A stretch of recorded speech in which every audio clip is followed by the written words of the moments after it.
This is a Disney princess story called Beauties in Bloom by Melissa Lagonigro, illustrated by Peter Emsley. The first story is Snow White and the Seven Dwarfs. "What a lovely spring morning!"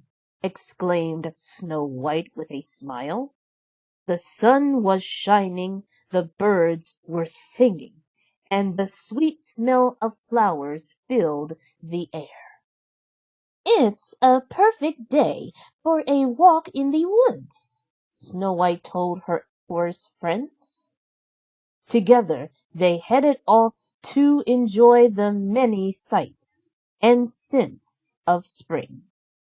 Before long, Snow White and her friends came upon a field of tulips swaying in the breeze.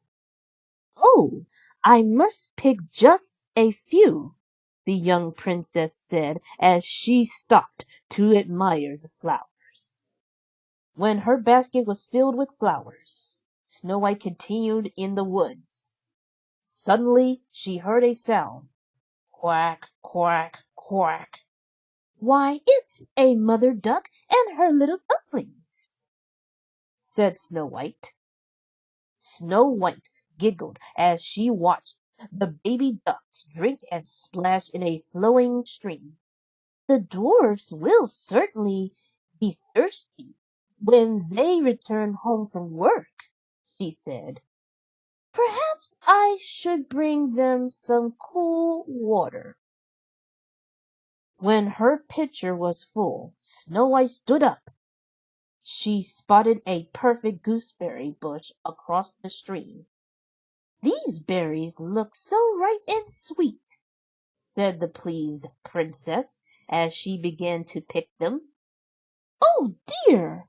My basket is filled to the brim," said Snow White. "It's time to head back to the cottage." As she walked home, Snow White smiled. "What's the perfect way to end this perfect spring day?" she wondered. When the dwarfs came home from work that afternoon, they found a wonderful surprise, a picnic. Snow White and her friends shared stories about their day over a freshly baked gooseberry pie. It was the perfect end to a lovely spring day. The next story of Beauties in Bloom is all about Cinderella. Spring had arrived, and it was time for Cinderella to take care of the family garden.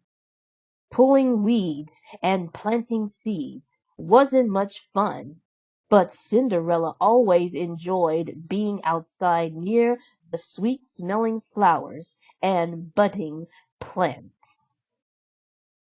While Cinderella worked, her stepsisters were busy preparing for the prince's royal garden party. "I look so pretty in my new spring bonnet," declared Drizella. "I will win the prince's heart when he sees me in mine," cried Anastasia.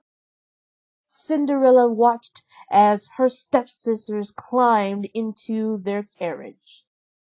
"I wish I could go to the royal garden party too," she told Gus and Jack sadly. "But I have too much work to do." Gus and Jack wanted to do something to make Cinderella feel better. With the help of the other animals, they made her a special surprise out of an old straw hat. "My very own spring bonnet," Cinderella cheered. "Oh, it's just beautiful." After finishing all her chores, Cinderella spent the rest of the day enjoying the wonders of the garden. "Look how the bumblebees buzz from flower to flower," she said to the mice. Cinderella spotted a baby robin on the grass. "Poor little thing. I'll help you get home," she said lovingly. Cinderella gently placed the baby bird back in its nest. Suddenly, clouds filled the sky and rain began to fall. It was a spring shower. Cinderella, Gus, and Jack danced in the warm rain and splashed in the puddles.